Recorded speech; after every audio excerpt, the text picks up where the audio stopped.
Celebrata a Udine la festa di Ognissanti con le cerimonie civili e religiose a cui ha partecipato in rappresentanza dell'amministrazione comunale l'assessore Gea Arcella.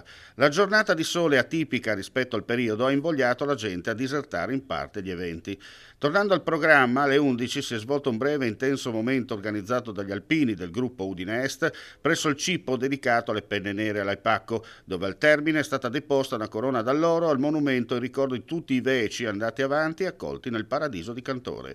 Successivamente una corona d'alloro deposta al monumento che ricorda il sacrificio della divisione Acqui in via Cefalonia.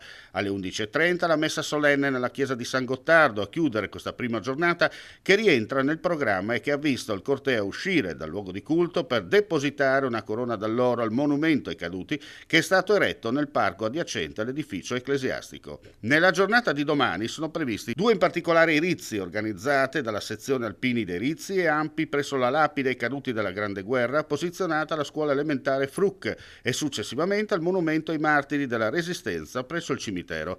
In rappresentanza del comune l'assessore alla cultura Federico Pirone.